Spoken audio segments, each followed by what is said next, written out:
Okay, so we're going to look at geometric sequences today. So we've already seen arithmetic sequences and what those are, how they're defined, and following arithmetic sequences, we then looked at arithmetic series. And now we're going to reset to a different kind of sequence. This is geometric sequences, so that's what we're going to look at today. So I'm going to ask a similar question to before, where I'll give you a set of sequences, and again I'm going to ask you which one does not seem to behave like the others. So a similar principle to before, there'll be a simple reason why one of these sequences does not fit the others. So have a think about it, see if you can spot what it might be.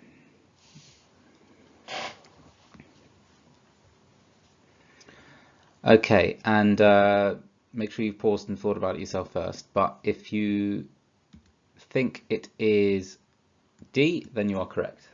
That is the one that's the odd one out.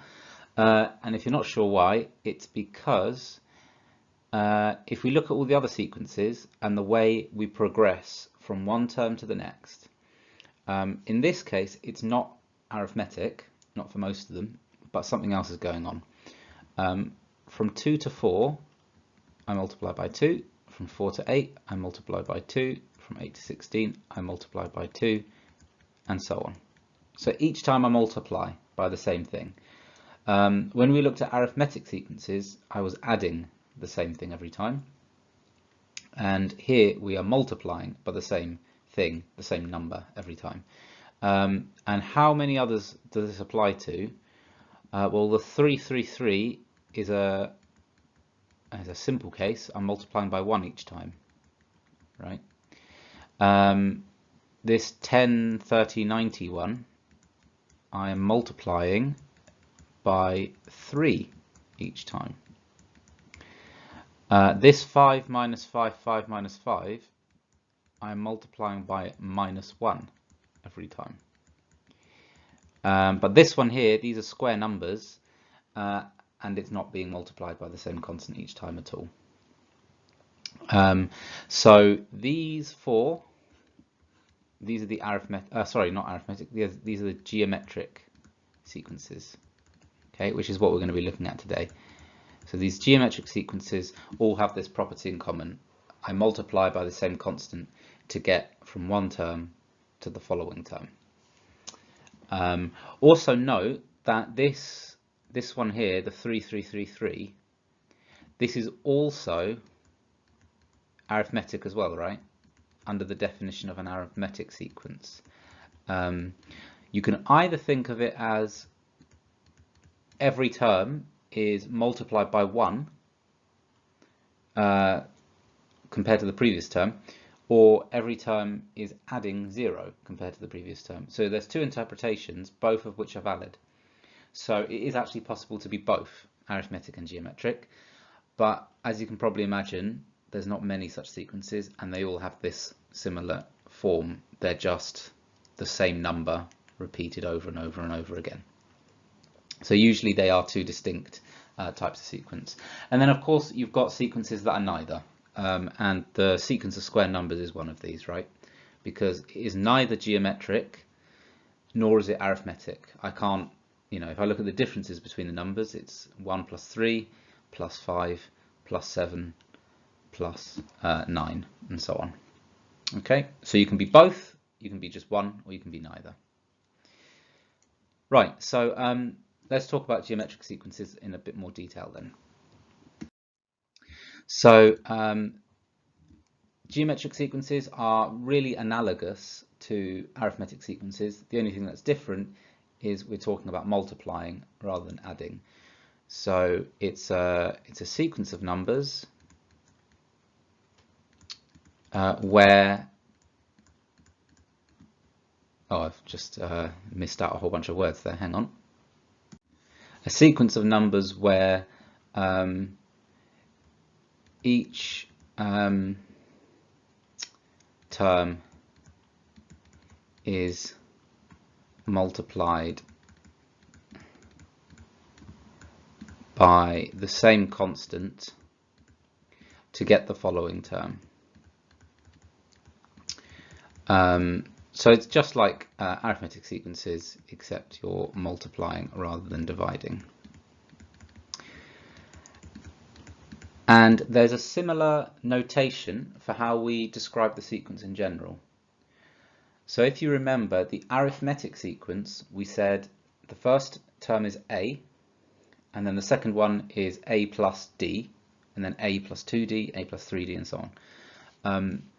For geometric sequences, we've got a similar concept, except now D doesn't really make any sense because D meant difference, whereas now we're multiplying by something.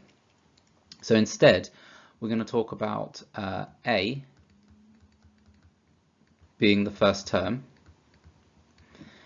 and the thing that we're multiplying by, right, this constant that I was talking about, that we're going to call R, and this we're going to call the common ratio, right? In other words, you know, the thing we multiply by each time. So the way we're going to write it in general is the first term is A, the second term is, so the common ratio is R. How do I get the second term? I multiply the previous one by R, so A times R gives me this. The third term is then AR times R, so it's AR squared, and the fourth is AR cubed, and so on. And then the question is, what's the nth term, right? And let me just break this off slightly. So hopefully you can see the correspondence here. When it's the first term, 1, I haven't got any R's, 0 of them. When it's the second term, I've got 1 R. When it's the third term, I've got 2 R's. When it's the fourth term, I've got 3 R's. So I have 1 less R than the ordinal number above each time. So 3 goes to 2, 4 goes to 3, and so on. So therefore, n is going to give me n minus 1.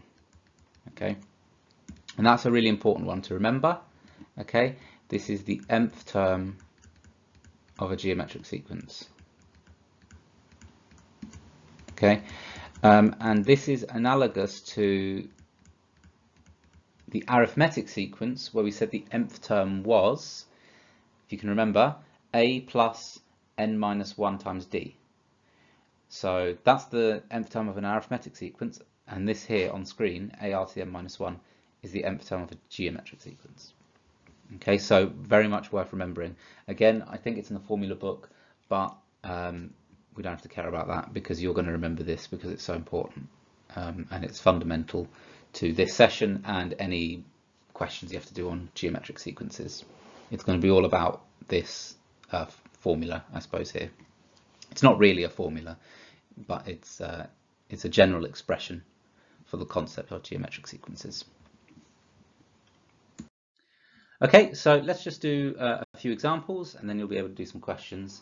As I said, the main concept I think is not too hard to understand. You've got a first term, you multiply by the same number each time, and then it's just you've got that general terminology of A and R, which we're going to use throughout, and then the general expression AR to the n minus 1. So first of all, for these two sequences, find the 10th and the nth term in the following geometric sequences. I'm actually going to do these questions in reverse because actually, in my opinion, it makes more sense to find the nth term, which will give me the expression. Let's do that first, and then we'll get the 10th term by just putting 10 as the value for n, right? So let's do part 2 first, that'll be easier. So here's how we do it. Again, you're going to find the two key numbers, the first term and now the common ratio. So for part A, what's the first term? It's 3. What's the common ratio? R. You only actually have to look at 2 of them, right? I can pick any 2 and I can see it's times by 2, right? Again, if you've been promised that it's a geometric sequence, 2 numbers is enough to give you all the information about the rest of it. A is 3, R is 2, so then the nth term for that one is AR, which is 3 times 2 to the power of n minus 1. Okay, and then the 10th term is therefore 3 times 2 to the power of 10 minus 1, which is 9, and I don't think I can do that one in my head. It's 512, 3 times 512, and then you get 1536, and that's your 10th term there in the sequence. For part B, what is A? It's the first time, it's 40. What is R? Again, pick any two consecutive terms and see what you have to multiply to get from the previous one to the next one. In this case, it's minus 1/2. Right. Notice when R is a negative number, your sequence oscillates between positive and negative numbers each time, which is an interesting artifact of the fact that R is negative. So you ever see a sequence where it's plus then minus and plus then minus, there's a possibility it's geometric. I mean, in general, it won't be geometric most of the time, but within the context of your A-levels and A-level exams, then yes, it probably will be. So R is minus 1/2. Our nth term then is 40 times, and now this is really important. Make sure if it's negative, you put it in brackets, right? Otherwise, when you take the power, you'll do it wrong. And then n minus 1 up there. Okay, that's the nth term. And the 10th term is 40 times minus 1/2 to the power of 9. So in that case, well, minus to an odd power is minus again, isn't it? And that will be minus 1 over 512. So we've got 40 times minus 1 over 512, which is, and I'll just look this one up, 40 divided by minus 1 over 512, it simplifies down to minus 5 over 64. And that's it. That's our 10th term in the sequence. Okay, so not too bad so far, I think. Okay, so now we get down to where you're just given two random bits of information. And remember, sequences, arithmetic and geometric, they are fully defined by two numbers. Sometimes those two numbers are the first term and the common difference or common ratio. Sometimes they're just two terms in the sequence, but it doesn't matter. It's a lot like equations. If you have two unknowns, you need two equations. And with sequences, to fully define a sequence, that's arithmetic or geometric, you just need two bits of information. So here are two bits of information in this question. The second term of a geometric sequence is 4, and the fourth term is 8. Given that the common ratio is positive, well, that's a third bit of information, I suppose. We'll see where that comes in. Find the exact value of the 11th term in the sequence. So maybe up to positive or negative, two bits of information is enough. Let's take a look. So let's express this mathematically first. The second term of a geometric sequence is 4. So here's what I recommend we do. We remind ourselves that the nth term in general is AR to the n minus 1. And then let's write the second term in that form. So the second term is going to be A times R to the 2 minus 1, which is just 1, so it's AR. The fourth term is going to be AR to the 4 minus 1, which is 3. So that's it, yeah, it's AR cubed. And then we look at what they've said it's equal to. The AR, they've said, is 4. And here, they've said the fourth term is 8. Okay, so now we've got two equations and two unknowns. So yeah, there can be a little bit of ambiguity with the signs here, but up to a sign we should be able to get the actual values, and then we'll use the fact that the common ratio is positive to narrow it down fully. So if AR is 4 and AR cubed is 8, let's solve these. Probably the easiest way would be to take this second one and change AR cubed into AR times r squared, that's the same thing, isn't it, equals 8.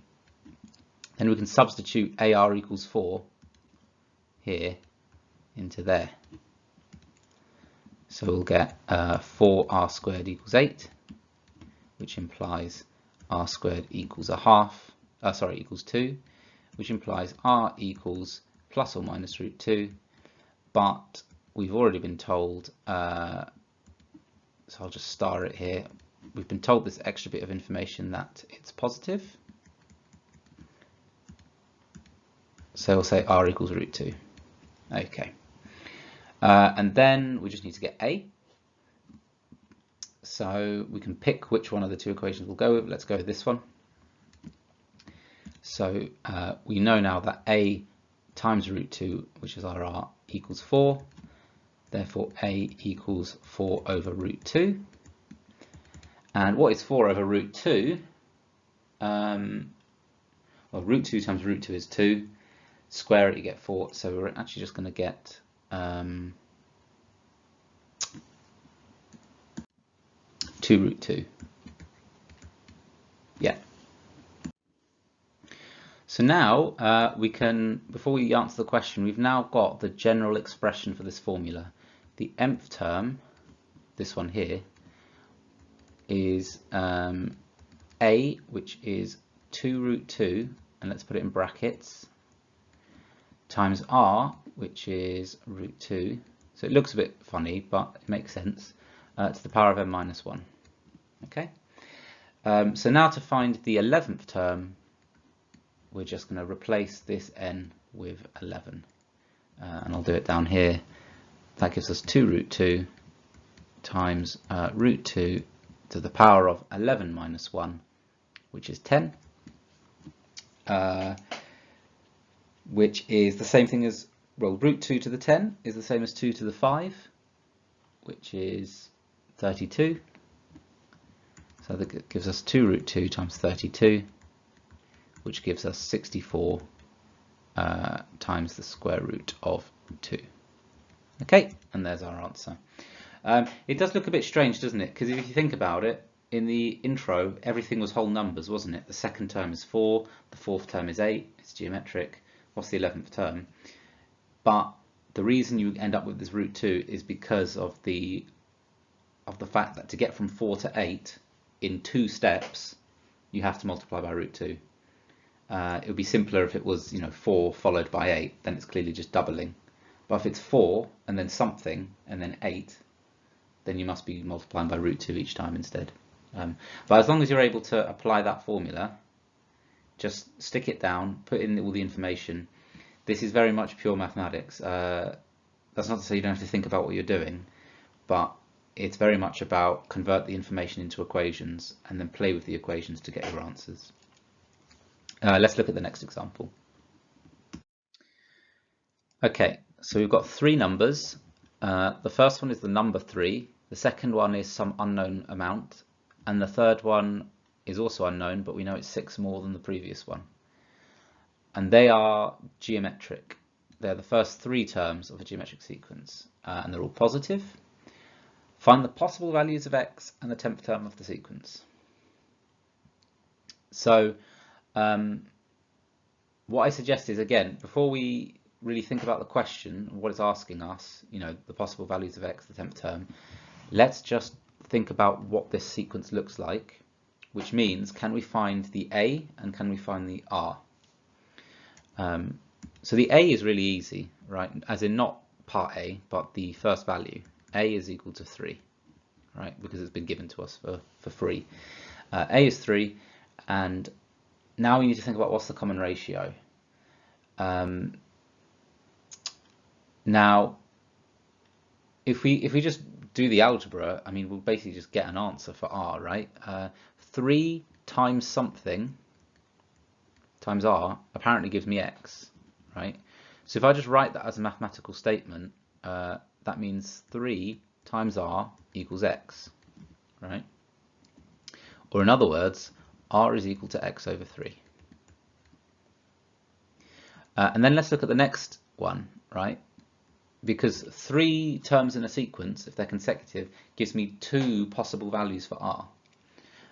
From x to x plus 6, again, we're saying, well, x times r, this ratio, is apparently going to give me x plus 6. This is all assuming it is actually geometric, but that's what I've been promised. So again, I'll rearrange to get r, and that gives me x plus 6 over x. So now, again, 2 equations and 2 unknowns, r and x, right? So we should, in theory, be able to solve this and get values. Now, we've also been told a few things like all the terms are positive. So if all the terms are positive, that must mean x is positive. So let's just note that as well. X is clearly positive. And if x is positive, then what does that tell me about r? Well, 3 times r gives me a positive number x, so r must be positive as well. Right? So it's a bit subtle, but that follows nicely. So then, let's see how we can possibly cancel things out here.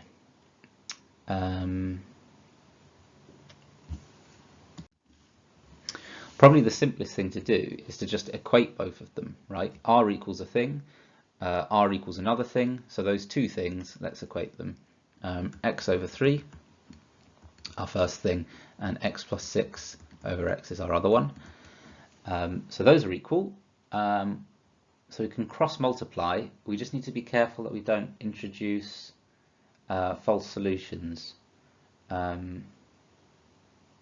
let's give it a go. As long as we don't get x equals 0 as a solution, right? Because we've got a division by x. So we disregard it if we get x equals 0 as a solution. Let's multiply.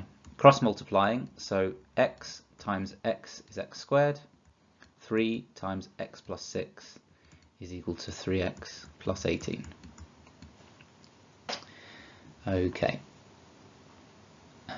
So then we get a quadratic, x squared minus 3x minus 18 equals 0. And that should factorize. Is there an obvious one? Minus 6 plus 3.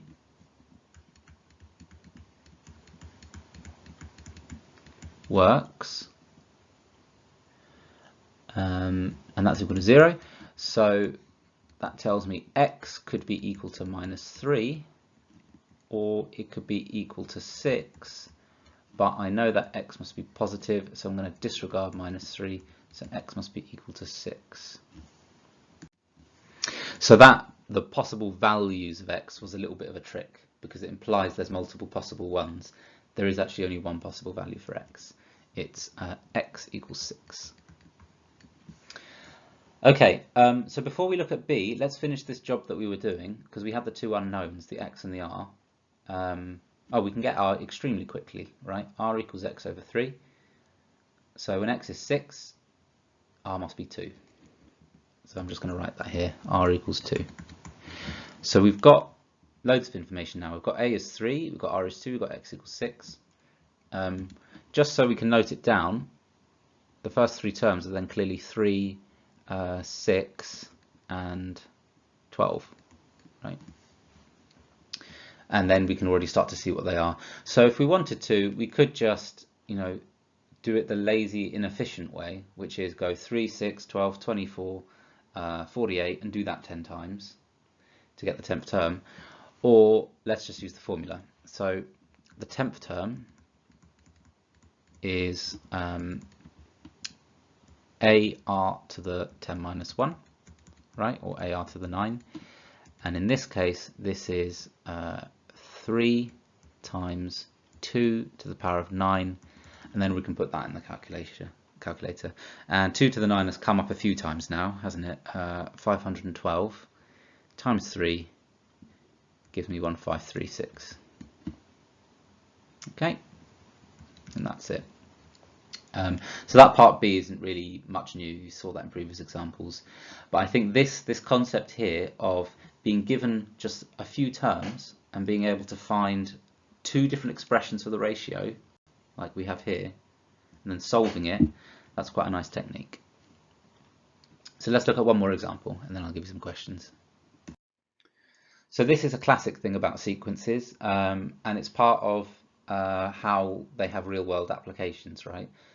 If I have a real process for which I can define a sequence of numbers, and I want to know when is this going to exceed 1 million, right? So just going into the real world for a moment, you could ask questions like, well, the population of human beings is this in 1 year, and then in the second year it's this, and the third year is this. At what point is it going to exceed 1 million? Maybe not the best example, because human populations are actually not a geometric sequence. They're one step above, even further. They're exponential, but we're not going to talk about exponential sequences. But you get the idea. It's useful to know when the sequence reaches certain values. So let's characterize the sequence first. Let's find the A and the R. In this case, A is 3 and R is clearly 2. So that was easy. In fact, that might have even been the previous example, no? I think it was. So A is 3, R is 2, therefore the nth term is equal to 3 times 2 to the power of n minus 1. And we're asking, what is the first term to exceed 1 million? So to get the first term that exceeds 1 million, we want to know what is the first value of n, which gives us a term exceeding 1 million. So we're just going to ask basically, when is this bigger than 1 million? Okay, and it's a bit more complicated than with an arithmetic sequence. With an arithmetic one, you just add and divide and you eventually get a value for n. With geometric sequences, have a think for a moment about what you would need to do in order to get your value for n here.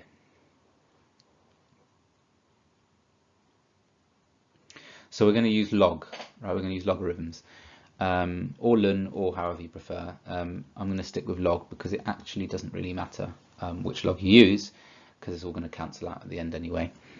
First I'm going to divide by 3.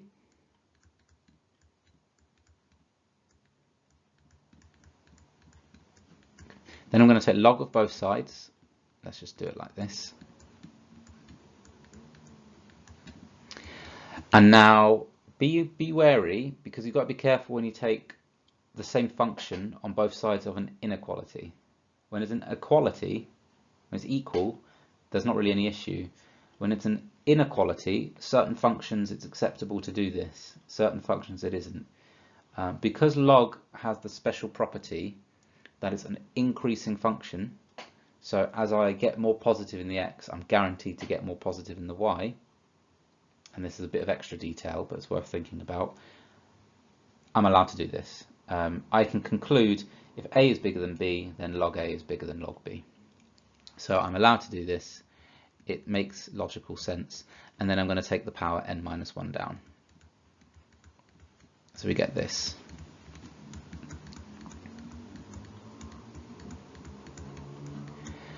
And then I'm going to divide both sides by log 2. And again, if I'm dividing by a constant, if it's negative, then I'm going to flip the sign. But log of any number is always positive, so we're safe. I don't have to flip the sign, and we get this.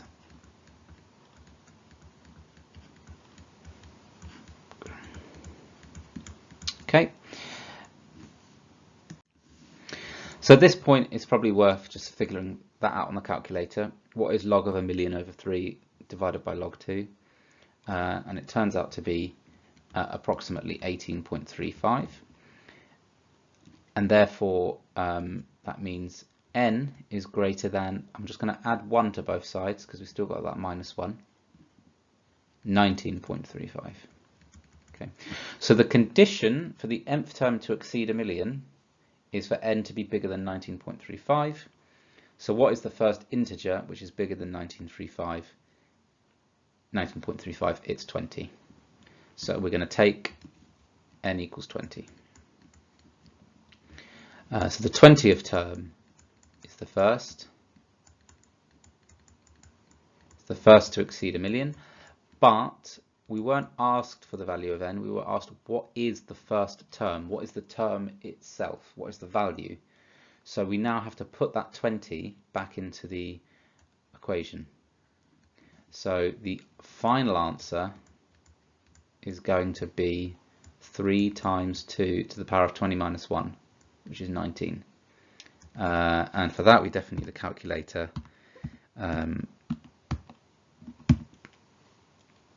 So 2 to the 19 is about 500,000 multiplied by 3 gives me about 1.5 million, which is 1572864.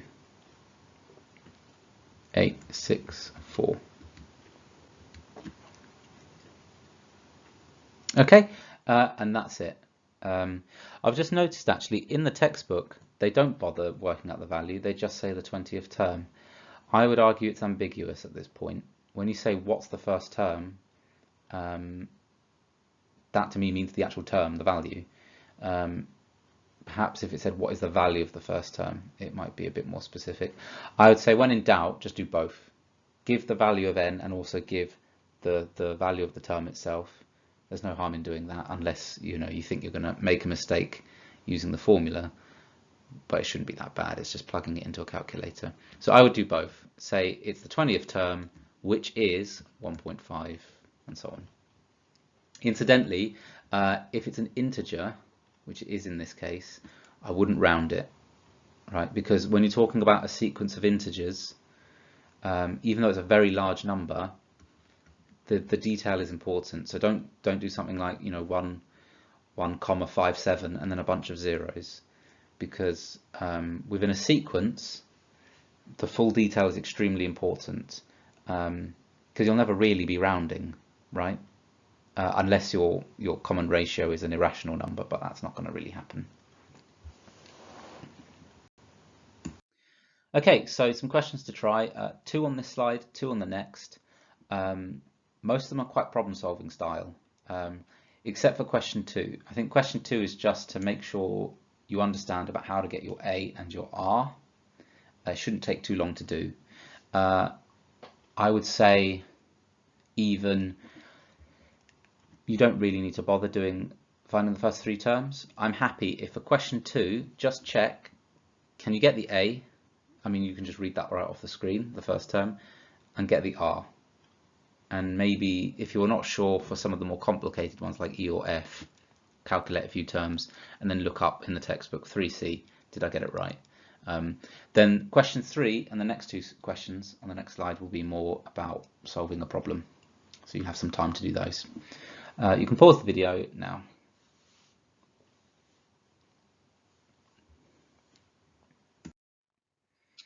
Okay, and here it gets a little bit more interesting. See how you do on these ones. Let me know if you need any help. You can pause the video now.